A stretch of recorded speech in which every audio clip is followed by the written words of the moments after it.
Saudara-saudara pendengar yang kami kasihi dimanapun Anda berada, Anda kembali bersama kami dalam acara Telaga, Tegur Sapa Gembala Keluarga. Saya Gunawan Santoso dari Lembaga Bina Keluarga Kristen akan berbincang-bincang dengan Bapak Pendeta Dr. Paul Gunadi. Beliau adalah seorang pakar dalam bidang konseling serta dosen di Seminari Alkitab Asia Tenggara, Malang. Perbincangan kami kali ini tentang anak dan kemajuan teknologi. Kami percaya acara ini pasti bermanfaat bagi kita sekalian dan dari studio kami mengucapkan selamat mengikuti. Pak Paul, kita melihat bahwa kita hidup di era kemajuan teknologi yang sangat luar biasa, Pak Paul. Bagi kita yang lebih dewasa ini agak mudah menyesuaikan diri atau mengantisipasinya. Tapi bagaimana dampak kemajuan teknologi ini terhadap anak-anak yang dulu Pak Paul katakan tidak ada pagarnya gitu Pak Paul ya. Ini bagaimana? Betul sekali Pak Gunawan, memang kita ini harus mencermati ya dampak kemajuan teknologi pada perkembangan hidup anak. Nah, kita harus menyadari bahwa segala sesuatu itu bisa berdampak positif ataupun dampak negatif. Nah, itu sebabnya kita perlu mencermati apa-apa saja nih yang menjadi dampaknya. Kita tahu ya sekarang begitu berlimpah ruahnya, misalkan permainan video. Sekarang itu sudah menggunakan 3 dimensi misalnya. Terus teknologi informasi itu benar-benar telah membuka keran komunikasi antara anak-anak ya. Chatting, SMS lah. Belum lagi masuk ke internet bisa membuka, misalnya membuat Facebook atau bisa melihat di YouTube, macam-macam ya semua ini, atau membuka blog-blog tertentu. Nah, ini semua memang adalah dampak-dampak yang baru ya. Dan anak-anak pun sekarang nih menjadi anak-anak yang disebut generasi M tuh di Amerika disebutnya. Kenapa generasi M? M itu multitasking, artinya mampu mengerjakan banyak hal sekaligus. Anak saya perhatikan kalau dia lagi belajar itu, ya buku di depan, ya notesnya di depan, tangan lagi nulis, tapi kadang-kadang taruh pen, langsung chatting, balas.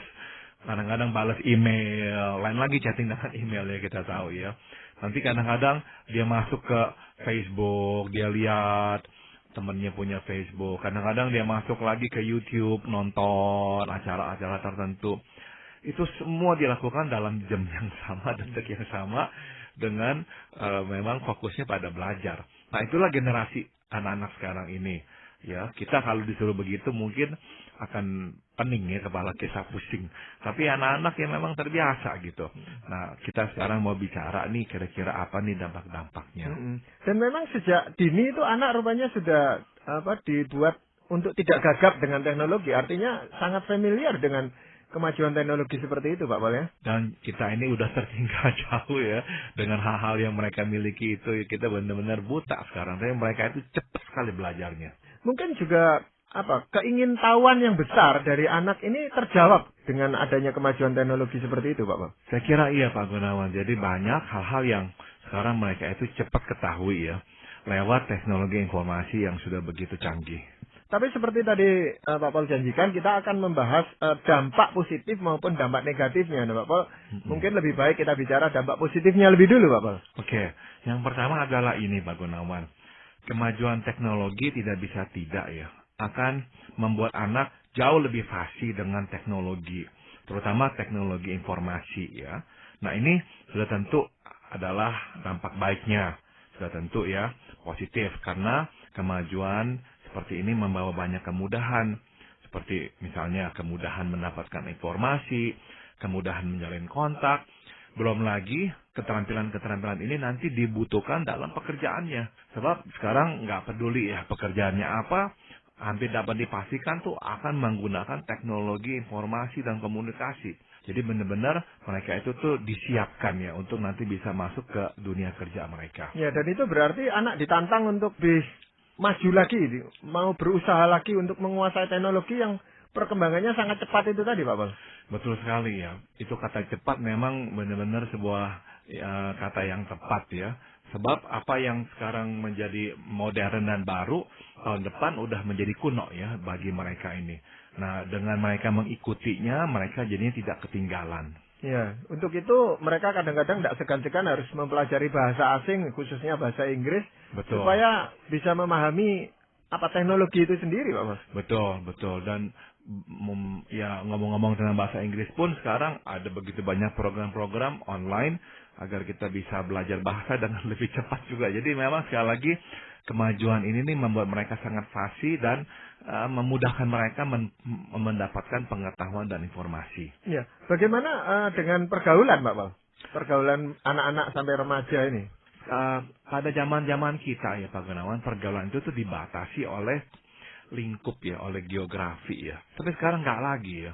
Jadi ada anak-anak yang mempunyai teman itu di belahan dunia yang berbeda atau di pulau yang berbeda. Dan di dalam satu kolam lah mereka itu nanti berkumpul ya.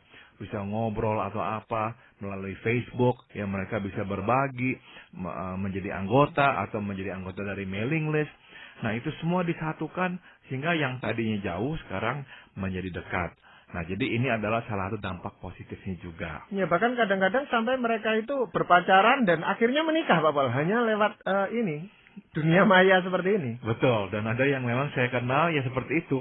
Pacarannya lewat email, kenal-kenalan, kirim-kirim fotoan, nanti berjumpa beberapa kali, terus langsung menikah ya. Mudah-mudahan ya mereka benar-benar ya siap menikah ya. Tapi ya itu pun terjadi, betul.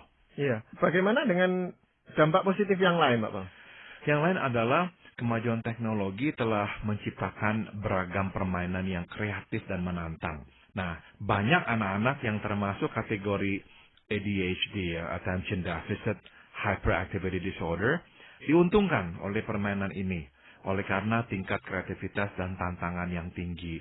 Nah, jadi orang tua yang memang dibuat letih oleh anak-anak yang super aktif ini dan sukar konsentrasi, dia mendapatkan kelegaan mendapatkan istirahat karena si anak bisa duduk main video games yang memang menantang dan kreatif itu, sehingga akhirnya bisa belajar untuk duduk juga ya, untuk duduk tenang dan berkonsentrasi. Jadi sekali lagi, saya nggak anti ya dengan permainan video game seperti ini yang dapat juga bermanfaat digunakan secara tepat untuk menolong anak-anak yang memang memerlukan daya konsentrasi yang tinggi itu. Ya, jadi dengan bimbingan seorang konselor yang handal gitu Pak Pal ya, kemajuan teknologi ini bisa digunakan sebagai terapi untuk anak-anak yang bermasalah seperti itu. Betul, saya seringkali memang memberikan saran kepada orang tua, yaitu biarkan anak-anak yang memang super aktif ini untuk duduk main video games. Yang penting memang dibatasi jamnya, lamanya. Tapi biarkan, karena itulah yang memang dapat membuat mereka itu duduk tenang untuk belajar berkonsentrasi. Daripada dia nggak ada sama sekali ya alat bantu untuk menolongnya duduk diam, ya lebih baik gunakan itu. Ya, kalau nggak dia akan melari ke sana ke sini, mungkin bisa lebih banyak menimbulkan dampak kerugian. Nah, dengan adanya video game atau permainan seperti ini, mereka ya bisa duduk tenang dan belajar untuk berkonsentrasi pula. Ya, dan itu juga meningkatkan kreativitas mereka gitu Pak Pal ya, dalam menggambar, dalam melakukan sesuatu yang baik gitu. Sebenarnya banyak gitu. Betul sekali, karena memang kebanyakan games ini diciptakan oleh orang-orang yang mempunyai daya kreativitas yang tinggi. Jadi anak-anak yang main itu pun lama-kelamaan tuh bisa ya belajar ya bagaimana menciptakan seperti video games ini. Ya, bahkan sampai ke robot-robot yang sederhana itu banyak diciptakan oleh anak-anak yang masih relatif muda itu Pak Pal. Betul sekali. Dan itu memang sekali lagi menuntut kreativitas yang tinggi pula. Tetapi kita tidak menutup mata bahwa di samping ada dampak-dampak positif seperti itu, tentu ada dampak-dampak negatifnya Pak Pal ya. Ya itu apa saja Pak Pal? Ada beberapa nih Pak Gunawan. Yang pertama adalah kemajuan teknologi berpotensi membuat anak cepat puas ya dengan pengetahuan yang diperolehnya, sehingga menganggap bahwa apa yang dibacanya di internet adalah pengetahuan yang terlengkap dan final. Nah, ini adalah dampak negatif ya. Sebab apa? Pada faktanya ada begitu banyak hal yang mesti digali lewat proses pembelajaran tradisional, dan internet tidak bisa menggantikan kedalaman. Maka kalau tidak dicermati, akan ada kecenderungan bagi generasi mendatang untuk menjadi generasi yang cepat puas dan cenderung berpikir dangkal. Ya, saya mau tekankan hal ini nih ya, yaitu membaca 300 halaman buku yang ditulis secara cermat lewat proses pemikiran yang panjang tidak sama dengan membaca beberapa lembar halaman berisikan kesimpulan di layar komputer Jadi anak-anak ada kecenderungan memang beranggapan saya sudah tahu, saya sudah baca. Di mana bacanya? Di internet. Nah, kita tahu informasi yang ditayangkan di internet seringkali memang lebih bersifat ringkasan-ringkasan, bukan merupakan sebuah penulisan yang mendalam. Nah, ini nih kita mesti cermati ya. Baiknya makanya sebagai orang tua kita harus terus mendorong anak untuk membaca buku bermutu di samping memanfaatkan informasi dari internet. Jadi juga misalnya secara berkala kita mengajak anak berdiskusi, sebab proses pengambilan keputusan yang efektif tercapai lewat dialog dua arah. Ya, lewat dialog anak dilatih untuk mendengarkan masukan atau pendapat lain sekaligus memberi respons yang tinggi. Ya, jadi daripada dia hanya duduk pasif, membaca, menyimpulkan, nah ajak ngomong, bicara, diskusi, sehingga dia belajar ya untuk bisa menarik kesimpulan berdasarkan sebuah dialog. Dialog itu memaksa anak untuk melihat dari kacamata orang lain. Kalau dari internet atau apa yang dia baca ya itu searah, tapi dengan adanya dialog, nah dia belajar untuk melihat dari kacamata orang, untuk belajar membela pendapatnya, untuk belajar juga menghargai pendapat orang. Nah itu saya kira nggak bisa digantikan oleh kemajuan teknologi. Ada dampak negatif yang lain, Pak? Yang lain adalah oleh karena kemajuan teknologi itu membawa banyak kemudahan, maka generasi mendatang berpotensi menjadi generasi yang tidak tahan dengan kesulitan. Dengan kata lain, asumsi yang tersirat ya dalam diri anak adalah bahwa hidup ini seharusnya mudah. Nah, singkat kata, pada akhirnya anak berpacu untuk menyederhanakan masalah dan berupaya menghindari kesukaran. Nah, sudah tentu sebagai orang tua kita tidak perlu ya melarang anak untuk menikmati kemudahan-kemudahan ini. Tugas orang tua di sini adalah mendampingi anak tatkala ia tengah menghadapi kesulitan. Jadi amatilah kecenderungannya untuk mencari jalan pintas dan ajaklah dia untuk memikirkan alternatif penyelesaian. Jadi jangan sampai anak kita tuh akhirnya terkotak ya di dalam sebuah pola hidup yang terlalu mudah menyerah pada kesukaran dan selalu mau mencari jalan pintas. Nah, saya kira ini sebetulnya secara tidak langsung disebabkan oleh kemajuan-kemajuan teknologi yang membawa terlalu banyak kemudahan. Ya memang prinsipnya kebanyakan mengatakan kalau bisa dikerjakan dengan mudah, kenapa kita itu harus mencari yang sukar gitu loh Pak Paul. Nah memang kalau kita bisa mendapatkan jalan keluar yang lebih mudah, baik ya silakan.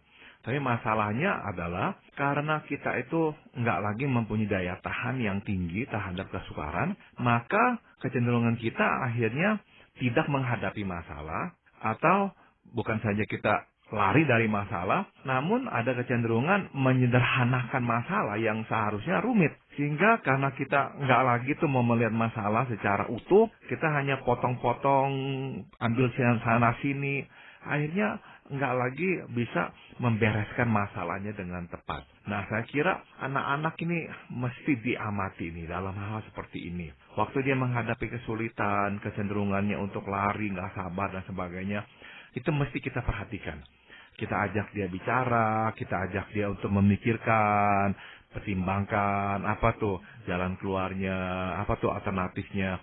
Sehingga dia belajar untuk diam, untuk bisa menghadapi. Sudah tentu kita jangan bereaksi marah, kamu kok cepat menyerah, marah-marahin dia. Enggak, itu enggak efektif.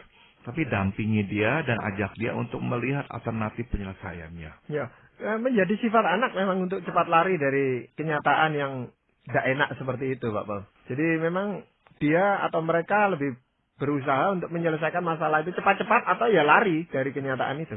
Betul. Dan saya takut sekali Pak Gunawan, yaitu di dalam generasi yang mendatang ini, kecenderungan itu akan memburuk. Sebetulnya kita harus akui antara generasi kita-kita ini ya, yang misalnya Parobaya, dengan generasi orang tua kita, yang sudah 70-an, 80-an, sebetulnya itu sudah ada gap. Generasi saya kira orang tua kita adalah generasi yang lebih sabar, lebih tahan menderita. Karena apa? Karena ya memang zaman-zaman itu kemudahan-kemudahan teknologi belum ada dan hidup itu jauh lebih sulit. Sehingga orang lebih terbiasa dengan kesulitan. Namun generasi kita karena hidup udah lebih banyak ya perbaikan, kemudahan, kita itu sebetulnya itu nggak terlalu kuat lagi menghadapi kesukaran-kesukaran dan derita. Nah, saya takut nanti generasi di bawah kita akan lebih buruk lagi. Karena kemudahan-kemudahan itu makin berlimpah ruah, sehingga mereka tambah nggak tahan dengan yang namanya itu susah, sukar, derita, tambah nggak tahan. Jadi akhirnya seradak-seruduk. Sebagai contoh adalah salah satu hal yang makin hari makin menjamur adalah perceraian. Dan perceraian adalah bukti bahwa bukan saja ya kita itu mungkin ya keliru memilih pasangan hidup karena terlalu tergesa-gesa, nggak melihat dengan utuh semuanya. Tapi salah satu penyebab utamanya adalah ya kesulitan kita untuk duduk diam dengan penderitaan itu. Ya akhirnya kita makanya maunya lari aja, akhirnya jalan pintas ya itu udah cerai aja. Ya, tapi masalah memang juga berkembang begitu rupa Pak Pol, sehingga masalah-masalah pada saat ini tuh jauh lebih kompleks daripada generasi orang tua kita atau kita bahkan Pak Pol. Itu betul. Jadi masalah memang sekarang lebih beragam. Tapi kalau kita bicarakan derajat atau kadar intensitasnya atau derajat keparahannya, saya kira ya sebetulnya sama ya. Setiap zaman mempunyai masalah-masalah tersendiri yang tidak kalah beratnya. Misalnya, waktu orang tua kita masih muda, hidup di dalam kondisi hidup yang sangat minim karena masih dalam penjajahan dan sebagainya. Nah, sudah tentu itu adalah suatu tekanan ekonomi yang berat untuk mereka. Hidup dalam keterbatasan. Tapi ya mereka terima belajar untuk menghadapinya. Nah, saya kira ini generasi-generasi yang mendatang lebih tipis lagi kemampuan untuk bertahan di dalam derita itu. Iya, mungkin ada dampak negatif yang lain Pak Pol. Yang lain adalah kemajuan teknologi mempercepat segalanya ya. Dan tanpa disadari anak pun dikondisikan untuk tidak tahan dengan kelambanan dan keajekan. Ya, misalkan internet saja. Dulu itu untuk kita masuk ke internet pakai saluran telepon ya. Begitu terus tunggu lama nunggunya baru bisa masuk. Sekarang nggak usah lagi, bisa wireless. Dan makin hari makin cepat. Jadi sekarang begitu buka truk udah bisa langsung masuk. Sekarang misalnya program-program udah begitu cepat sekali sekarang sehingga ya masuk pindah begitu cepat semuanya di internet. Sedangkan dulu enggak, lebih lambat. Maka enggak bisa enggak tuh kita yang udah terbiasa dengan cepat, waktu menghadapi kelambanan susah untuk menerimanya. Artinya kalau kita enggak hati-hati, generasi mendatang ini akan menjadi generasi yang susah sabar Pak Gunawan. Susah sekali menoleransi kelambanan. Dan ada lagi yang satu yang sama pentingnya adalah susah menerima keajekan yang sama. Maunya yang bervariasi. Makanya anak-anak kalau nggak hati-hati sangat mudah jemu. Sangat mudah jemu. Dikit-dikit merasanya bosen lah. Diajak orang tua kemana, bosen lah. Kalau kita bandingkan dengan dulu, bukankah kita itu jarang bilang bosen? Karena memang kurang hiburan. Pilihannya terbatas. Jadi kalau diajak kemana, seminggu sekali pun, 2 minggu sekali pun rasanya udah senang sekali. Si anak-anak sekarang udah pergi ke satu tempat, diminta ke sana lagi, bosen. Jadi derajat kemampuannya untuk menoleransi yang sama itu makin hari makin menipis ya. Jadi kita mesti mengajar anak untuk belajar sabar dan untuk juga belajar menerima keajekan. Makanya sebagai hamba Tuhan, saya juga makin menyadari bahwa untuk jemaat yang muda-muda duduk diam mendengarkan khotbah makin hari makin susah. Karena ini bukan lagi sebuah dialog, ini suatu monolog, satu orang bicara dan dia harus dengarkan sampai 40 menit. Nah, itu bukanlah hal yang mudah lagi buat generasi muda ini. Nah, kita sebagai orang tua itu Pak Pol akan mengajar anak itu untuk tetap ajak, untuk tetap tenang mendengarkan begitu, atau kita yang merubah pola kita menyampaikan. Ini yang mana Pak Pol yang harus ditempuh? Saya kira mesti ada dua-duanya Pak Gunawan. Karena kita mau menjangkau generasi muda, ya kita sekarang sudah punya kemajuan teknologi, nggak ada salahnya kita memanfaatkan kemajuan teknologi. Karena apa? Di luar konteks gereja, itulah yang mereka itu hadapi. Semua serba bervariasi, semua serba cepat, nggak ada yang sama, semua cepat sekali berubahnya. Nah, maka di dalam presentasi-presentasi, misalkan di perguruan tinggi, di sekolah, ataupun di gereja, nggak bisa enggak ya kita mulai harus memanfaatkan kemajuan teknologi itu pula. Tapi di samping itu, kita tetap harus mendampingi anak untuk menumbuh kembangkan kesabaran. Untuk mengajar anak menerima bahwa nggak semua orang secepat yang dia inginkannya. Nggak semua orang itu juga sanggup untuk menciptakan sesuatu yang selalu menarik. Nah, kalau enggak nanti anak-anak itu tuh cepat sekali menyalahkan lingkungan. Membosankan lah, orang ini terlalu sama lah, menjemukan lah. Jadi cepat sekali menyalahkan orang. Nggak mempunyai lagi kemampuan untuk menoleransi bahwa orang itu berbeda darinya. Bahwa mungkin sekali memang orang itu nggak mampu untuk melakukan yang dia inginkan. Nah, jadi lama-lama tuh derajat toleransi makin menipis. Ini yang terus kita harus pupuk pada anak-anak kita. Untuk belajar menerima, mengajaknya berbicara, untuk memberikan kepada dia pandangan-pandangan yang berbeda. Nah, ini yang nanti berguna buat dia. Ya. Apa masih ada dampak teknologi yang negatif gitu Pak Paul terhadap anak? Ada satu lagi Pak Gunawan, yaitu kemajuan teknologi berpotensi pula mendorong anak untuk menjalin relasi secara dangkal. Ya, karena apa? Waktu untuk bercengkrama secara langsung sekarang berkurang. Kenapa berkurang? Sebab waktu tersita untuk menikmati semua kemajuan-kemajuan teknologi ini dalam kesendirian. Dia duduk di depan komputer, telinganya dipakaikan headset, dengarkan iPod misalnya. Terus tangannya citak-citik, ntar ke SMS, ke cellphone, ke handphone, nanti balik lagi ke email, balik lagi ke chatting, semuanya sendiri tapi. Nah, jadi ini nih nggak bisa menggantikan relasi ya, sebab permainan bersifat individual. Jadi makin hari anak-anak itu makin nggak mempunyai jalinan relasi. Nah, nanti waktu mereka bekerja, waktu mereka menikah, ini bisa jadi masalah. Karena kemampuan mereka berelasi nggak dipupuk dengan maksimal. Sebab apa? Banyak anak-anak sekarang daripada pergi bercengkrama dengan teman-teman, malas mendingan di kamar, cetak sendirian, bisa berjam-jam. Nah, sedangkan nanti bukankah dia harus menjadi seorang yang berkecimpung dalam masyarakat, bergaul dengan orang lain, nanti dia harus berkeluarga. Nah, semua itu menuntut kemampuan untuk berelasi. Nah, ini nih yang nanti akan menjadi duri dalam hidup mereka. Ya, berarti itu memupuk anak untuk menjadi egois gitu, Pak. Betul sekali, Pak Gunawan. Karena mereka susah sekali menoleransi perbedaan. Kenapa kok orang nggak bisa cepat mengerti pemikirannya? Udah mendingan nggak usah. Pokoknya semuanya kembali kepada dirinya sendiri. Sedangkan untuk membuat sebuah pergaulan itu akrab, dia harus selalu belajar menempatkan diri di posisi orang lain, melihat dari posisi orang lain, mendengarkan orang lain. Nah, ini nih yang makin hari makin berkurang. Maka sebagai orang tua kita harus jeli ya melihat ini dan membatasi juga jamnya mainnya. Selain dari main itu, kita ajak dia keluar. Ajak dia pergi dengan teman-temannya. Sebab ini nggak boleh digantikan. Ini sesuatu yang sangat penting untuk pertumbuhan jiwanya. Mungkin itu sebabnya makin banyak anak yang asosial gitu Pak Paul, yang sulit untuk bersosialisasi. Betul sekali. Saya kira pengamatan Pak Gunawan itu tepat ya. Makin hari akan makin banyak anak-anak yang nggak begitu bisa bergaul itu. Maunya menyendiri. Dan udah tentu anak yang seperti itu tuh, waduh susah sekali untuk diajak kerjasama, diajak berdialog. Susah sekali mengalah, kehendaknya harus terjadi. Makin hari makin banyak yang egois seperti itu tuh.